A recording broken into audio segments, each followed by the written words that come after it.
Masih seputar perceraian nih ya. Nah, Pak Ezra. Di Bondowoso ternyata termasuk tinggi ya Pak ya. Mungkin nggak Pak ini salah satu faktornya gara-gara COVID kemarin Pak?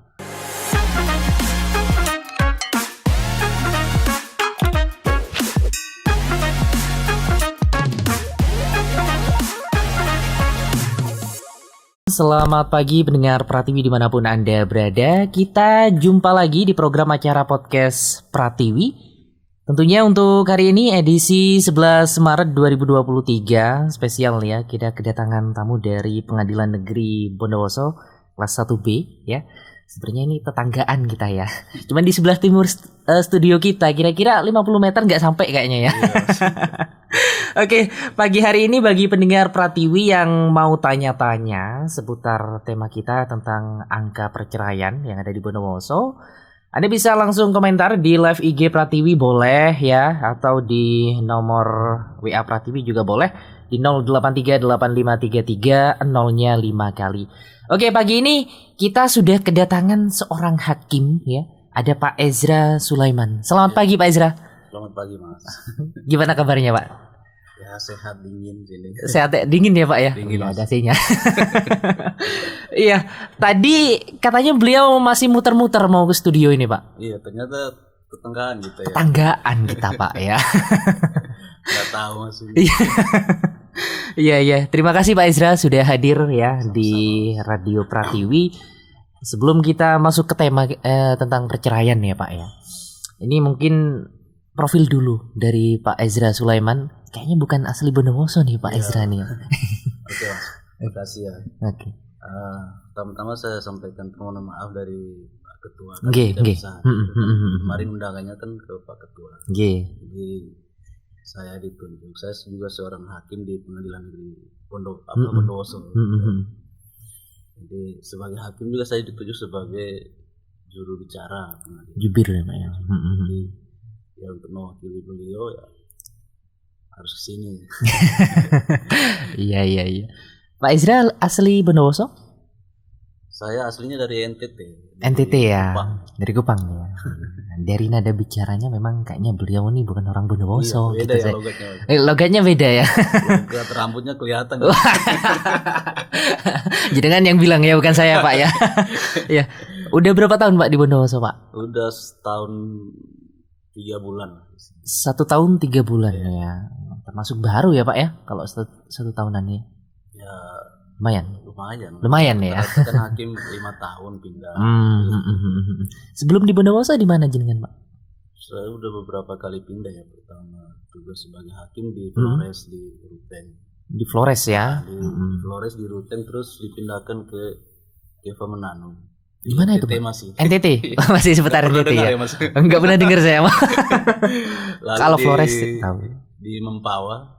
Tahu enggak? Enggak tahu juga Pak. Ya? Iya. Itu di Kalimantan Barat. Waduh. Dari NTT ke Kalimantan Pak. Jauh sekali ya Pak ya. Jauh lumayan. Iya. Lalu ke Bondowoso. Di Flores berapa tahun itu Pak? Di Flores 3 tahun. 3 tahun. Di Keva Menanum 3 tahun. 3 tahun. Kalimantan? Di Kalimantan Barat itu yang lama 5 tahun. 5 tahun lebih kan. 5 tahun lebih ya. Harusnya Pak Ezra ini juga bisa ya Pak ya, mempelajari mungkin budaya di Kalimantan atau bahasa sehari-hari di Kalimantan. Kadang-kadang kita terbawa logatnya, cara bicaranya ya, karena kita sehari-hari sudah kan berinteraksi ya Pak ya. Berinteraksi kan. Nggih. Ini Pak Ezra Sulaiman sebelum menjadi hakim pernah bersekolah di mana Pak? Mengenyam pendidikannya. Pendidikan terakhir S2 ya di Pontianak. Di Pontianak ya. Yang S1-nya waktu itu di Denpasar di Warmadewa. Hukum ya Pak ya? Hukum. Semuanya ya? Iya. Luar biasa. S2-nya di Pontianak ya Pak ya? Iya. Dan sekarang jadi hakim. Dulu dia kan jadi hakim tahun berapa? Waktu itu S1. Oh, S1 udah jadi hakim men ya? Oke. Masuk dengan S1 kan. Lalu kerja. Ya pengen ambil S2, belajar lagi. Belajar lagi gitu ya Pak ya.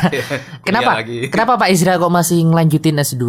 Kayaknya S1 udah cukup kayaknya Pak. Ya, itu kan pengen nambah ilmu juga. Oke. Bisa tahu kan perkembangan ilmu kan kita harus tahu juga. Betul. Di bidang hukum. Masih seputar perceraian nih ya, Pak Ezra. Di Bondowoso ternyata termasuk tinggi ya Pak ya. Katanya Pak Ezra di pengadilan agama mungkin yang banyak ya Pak ya. Angka perceraian. Salah satu penyebabnya tadi faktor ekonomi, ya Pak ya. Yang masuk ke pengadilan negeri ya. Yang masuk ke pengadilan negeri dan sekarang masih 2. Iya. Sudah selesai semua itu Pak? Ada yang dalam proses. 1 berarti ya, masih dalam proses ya. 1 sudah selesai.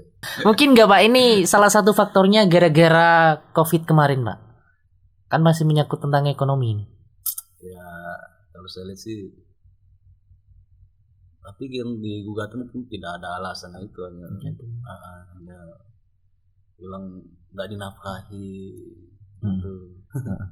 Itu nanti di pengadilan juga ada ininya juga. Apa misalkan sudah punya anak misal Pak? Itu hak asuhnya gimana Pak? Juga diatur juga nggak? Hak asuh kalau tidak dipersoalkan menjadi kewajiban keduanya walaupun sudah diputus bercerai. Oh jadi meskipun bercerai, misal suaminya keluar kota, itu juga memberi ke anaknya juga oke ya Pak ya? Kecuali diminta sama salah satu pihak ya, dia menjadi mengasuh anak itu ya. Kita pasti melihat ya siapa yang mempunyai kemampuan untuk kepentingan anak tersebut ke depan.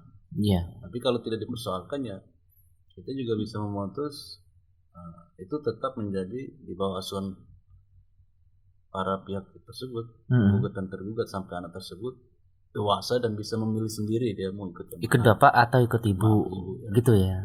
Jadi tidak menghilangkan kewajiban sebagai orang tua. Nah, gitu. Nanti kan kalau dihilangkan gimana anak ini kan terlantar nanti Pak. Iya terlantar kan. Jangan sampai terjadi itu Pak. Iya Pak. Ini Andre juga mau tanya nih Pak.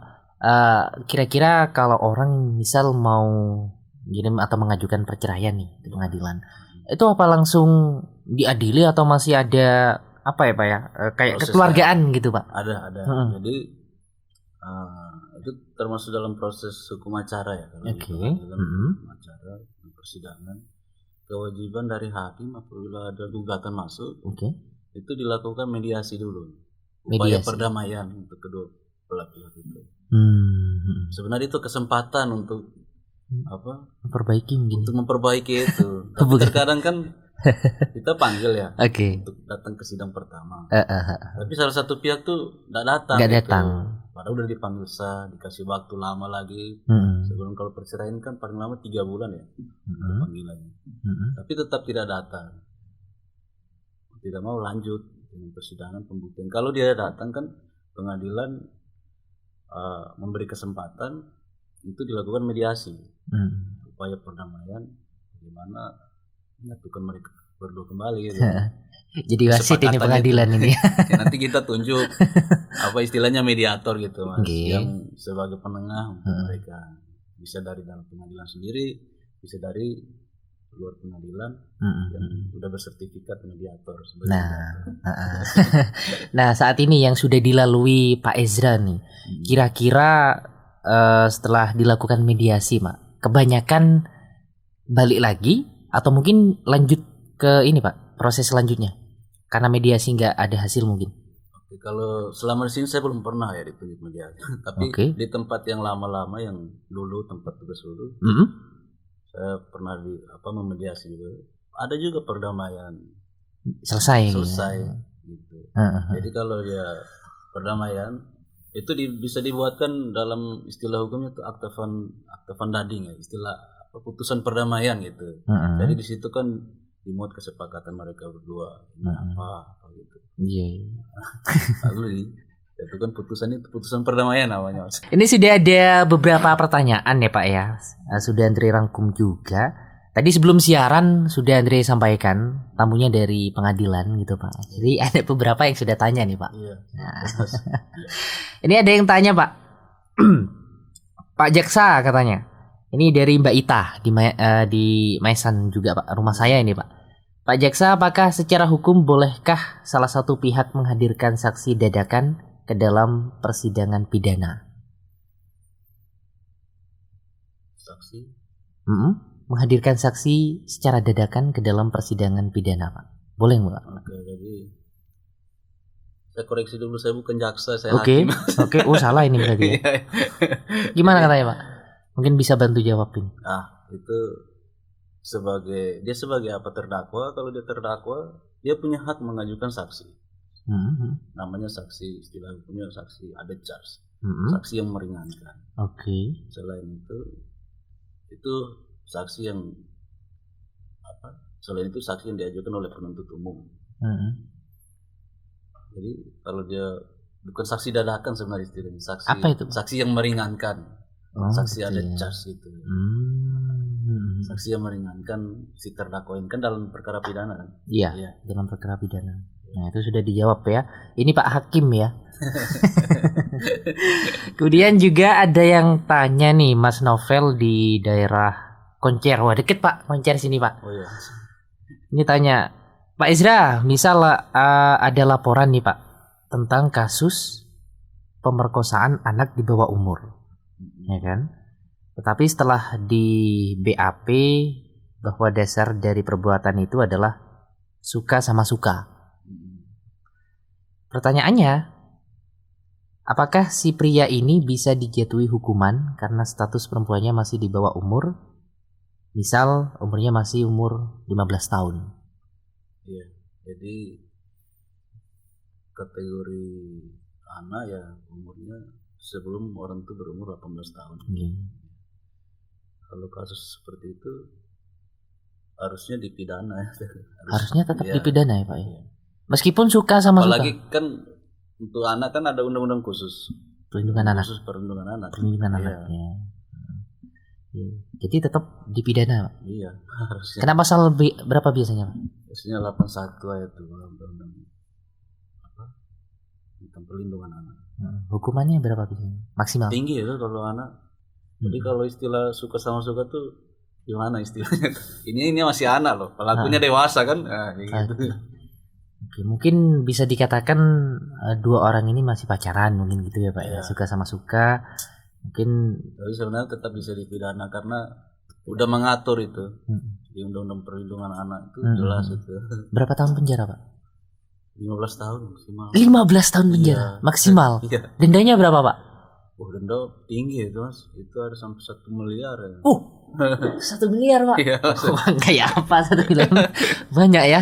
Banyak, tapi kalau tidak mampu bayar kan diganti dengan pidana ini kurungan ya. Tambah lama berarti Pak? Tambah lama makanya ya dipikirkan lagi yang mungkin mau berbuat demikian ya. Ya lama loh ya, 15 tahun penjara maksimal ya Pak ya. Hukumannya bisa 1 miliar lebih. Dendanya ya. Tambah pusing kayaknya Pak. Tambah pusing ya. Oke, terima kasih tadi Mas Novel ya Pak ya di Koncer. Kemudian ini ada yang tanya juga Pak dari Pak Hartono. Ini di daerah mana ya? Kademangan. Di daerah Terminal Bondowoso Pak. Nah, beliau tanya kayak gini. Pak, apakah kasus pidana itu bisa diselesaikan dengan cara keluargaan? Dan bagaimana apabila ada suatu kasus pidana nih yang sedang berjalan, misal pembunuhan Pak. Tetapi kasus itu telah diikhlaskan oleh pihak keluarga korban. Apakah hal ini bisa menjadi dasar pertimbangan hakim untuk membebaskan atau mengurangi waktu hukuman tersangka? Terima kasih Pak, semangat siarannya Mas Andri. Semangat ini. Bisa Mas, itu istilah sekarang itu restoratif justice. Jadi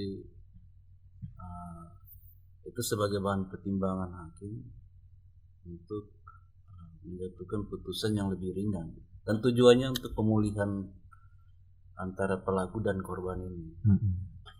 Tapi Pak, ini kan pembunuhan, Pak. Nyawa orang yang hilang.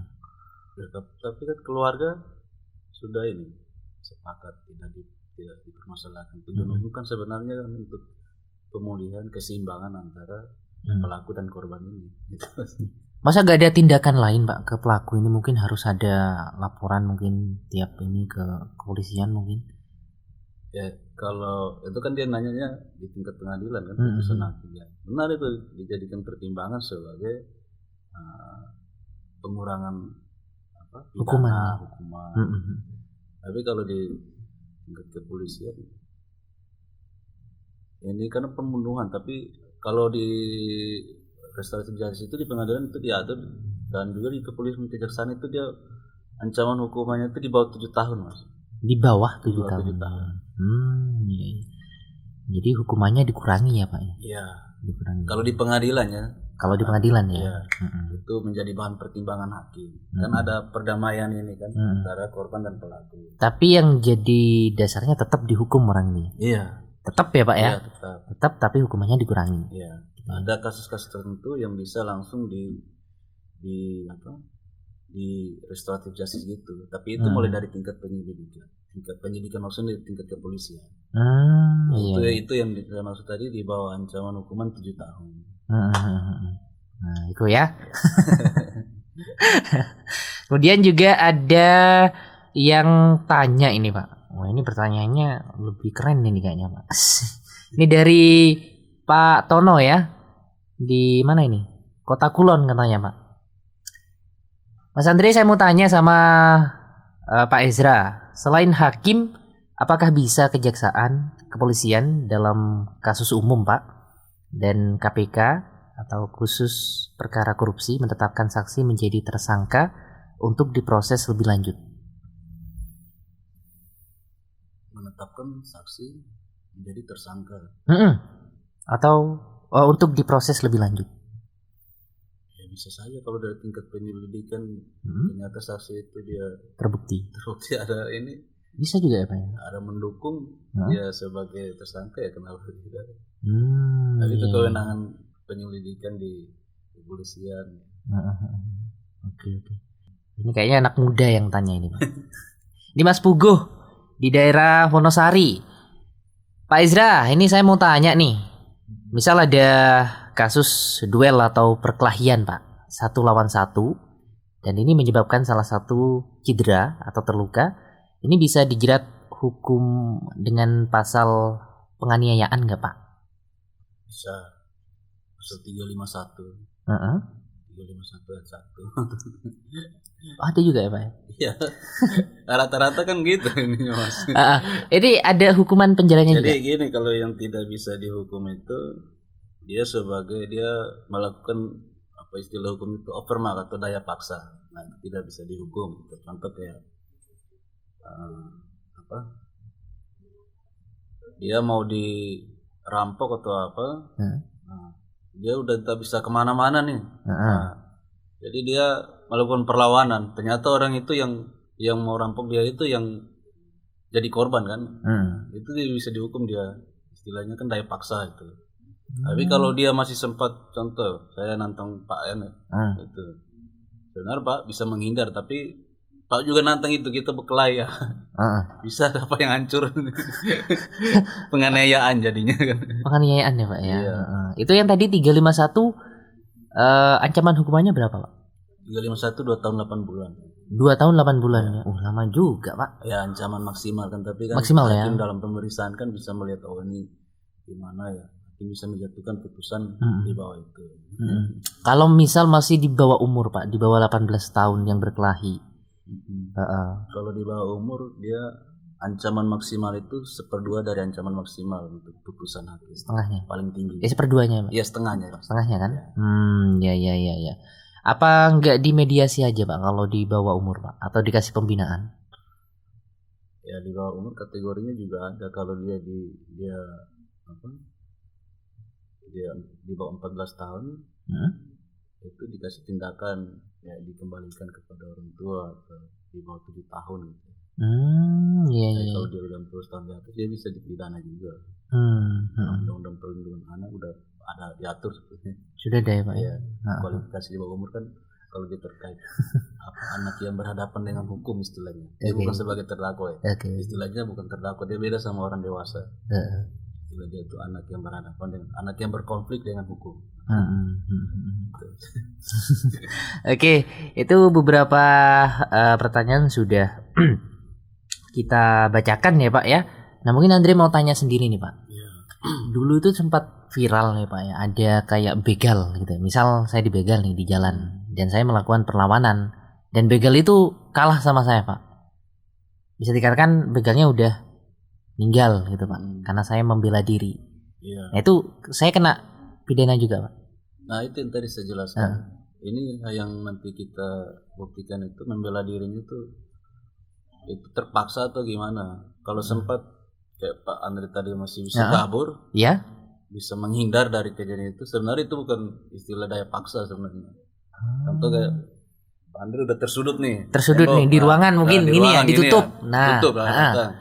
Untuk menyelamatkan diri, nggak bisa kabur kemana-mana, ya terpaksa Pak Andre harus lawan kan. Ternyata dia yang jadi korban. Nah sebenarnya Pak Andre nggak boleh dihukum tuh, nggak bisa dihukum itu. Nggak bisa dihukum ya? Iya, daya paksa itu ada.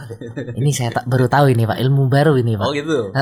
Jadi nggak boleh dihukum ya Pak? Iya, nggak bisa dihukum ya. Kalau apa tadi? Daya paksa. Daya paksa ya. Sebaliknya kalau misal di jalan raya nih saya dibegalnya Pak. Terus ya kalau bisa dikatakan ya bisa kabur mungkin saya Pak ya, bisa menghindar. Itu tetap kena hukuman saya Pak.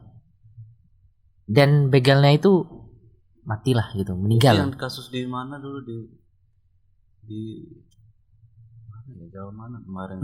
Itu dihukum enggak itu? Kayaknya tetap dihukum. Dihukum ya? Ya itu tadi seperti saya jelaskan dalam dia tetap dihukum. Ya. Karena sebenarnya dia bisa menghindar kan bisa. Itu kan tidak termasuk kategori ketentuan kita undang-undang hukum pidana kita, itu bukan daya paksa. Tapi dulu Pak, kan pernah tuh Pak Mahfud MD pernah turun kan ke dalam kasus yang seperti ini, ya kan? Ketika mau dibegal, beliau melawan dan begalnya meninggal ya, mati ya. Tapi Pak Mahfud menyampaikan ini nggak boleh dihukum, dia kan melindungi dirinya, kayak gitu dulu. Kan sempat ramai kan dulu. Gimana pendapatnya Pak Ezra sebagai hakim? Kalau saya sebagai hakim nanti tergantung pembuktiannya di persidangan nanti. Karena kalau pendapat dari masyarakat kan banyak ini kan. Iya, beda-beda Pak. Beda-beda Pak. Betul. Sedangkan di ketentuan KUHP sendiri KUHP kita sendiri kan udah mengatur tentang daya paksa. Kecuali udah nggak bisa apa-apa, dia melawan. Ya pendapat saya sih Mas ya. Oke. Ini ada yang ketinggalan satu ini Pak, ada yang tanya di IG ya Pak ya, di live kita ada yang tanya, terima kasih. Dari akun Dwim HRNN.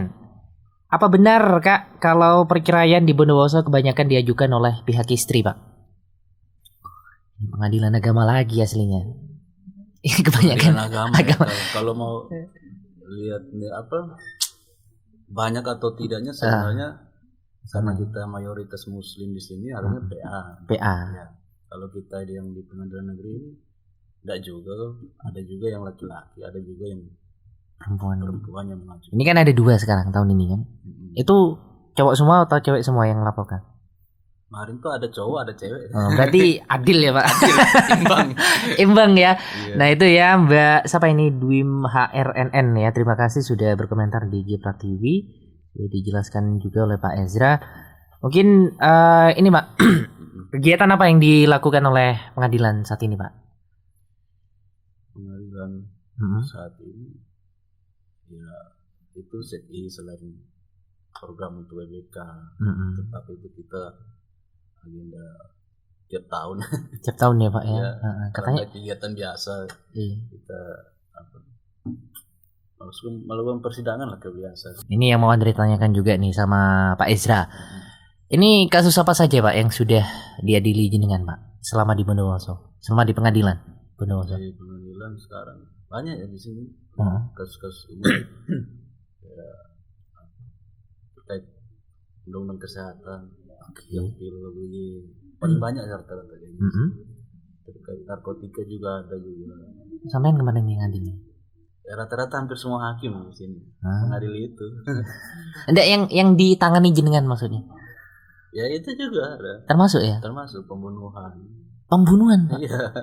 Yang ojol itu mungkin bukan? Nah, itu masih berjalan jadi kita nggak usah bahas itu. Oke. Kan ditanya saya kasus apa aja kan ya itu. Kita kan hakim peradilan umum kan rata-rata semua. Perkara narkoba, perkara anak, perkara apalagi pembunuhan, penganiayaan. Ya kita tangani mas. Tangani semua perkara ya. yang masuk itu perkara apa ya? Kalau kita ditunjuk oleh pimpinan untuk tangani ya kita tangani. Harus ditangani. Iya, kan amanah ya Pak ya. Iya. Amanah. Dulu juga yang rame yang tentang kepala desa itu, samain nangani juga nggak Pak? Kan dulu rame juga di sini. Oh saya belum kesini. Belum di sini berarti belum ya? Belum di sini ya. Itu sampai ada demo Pak dulu iya, di sini ya. Dari cerita teman-teman ada juga. Iya. Nah ini hampir 1 jam juga kita ngobrol, hampir jam 11. Pak Ezra mau tanya nih, suka duka menjadi seorang hakim apa Pak? Banyak sukanya apa banyak duganya Pak?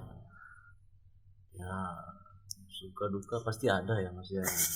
Kita pindah-pindah juga jauh dari keluarga ya mungkin agak sedih juga. Tapi kan enak jalan-jalan Pak Ezra Pak ya, ke Kalimantan ya kan? Itu sisi positifnya gitu, bisa banyak teman, bisa tahu budaya ini ya. Tapi kan ada duka juga jauh dari keluarga. Ada gak enaknya apa nih? Ya, bukan duka lah, gak enaknya mungkin gak apa? Enaknya bukan ya. Jauh mungkin dari keluarga ya Pak. Ya. Ini tak lagi kan hari raya Pak Ezra. Balik ke NTT enggak Pak? Ke Kupang enggak? Rencananya balik sih. Belum tahu ya mas. Ya kangen lah Pak keluarga Pak ya. Iya, saya anak saya yang pertama udah kuliah jadi. Di mana? Di Surabaya. Di Surabaya ya. Kadang dia kesini kalau libur kan naik kereta kesini. Oke. Kadang saya yang kesana. Ya kalau Pak Ezra katanya mau pulang ke Kupang ke Surabaya dulu ya Pak. Iya. Harus naik pesawat ya. Iya loh. Di Jember nggak ada? Nggak ada. Nggak ada ya. Dia rutenya harus ke Surabaya lagi baru ke Kupang kan. Ya kan sama aja berarti. Kenapa samain ke Surabaya langsung ya Pak ya? Iya. Iya kan? Oh pesawatnya. Pesawatnya. Kan yang ada dari Surabaya ke Kupang ada kan? Nggak ada kayaknya. Kalau yang ke Kupang ya nggak ada itu. Yang di Jember nggak ada kan? Iya. Makanya samain ke Surabaya nih. Dulu, iya. Ada yang tujuan Kupang gitu kan. Kalau dari Surabaya kan banyak apa nih? Pilihan maskapainya banyak. Terima kasih Pak Ezra sudah hadir di Prativi Radio. Sudah mengundang kami juga ya. Ya sama-sama Pak ya. Ya terima kasih dan semoga lain waktu kita bisa bertemu lagi ya Pak Ezra ya. Semoga Mas. Kita ucapkan terima kasih juga bagi pendengar yang sudah kirim pesan Pak lewat WA tadi ya, yang sudah dijawab oleh Pak Ezra, terima kasih. Yang juga berkomentar di IG Prativi juga terima kasih, dan mohon maaf apabila ada kata-kata yang kurang berkenan di hati pendengar ya, baik dari Andri ataupun Pak Ezra ya Pak ya, mohon maaf. Akhir kata Sendiriawan pamit, terima kasih, selamat pagi dan wassalamualaikum warahmatullahi wabarakatuh.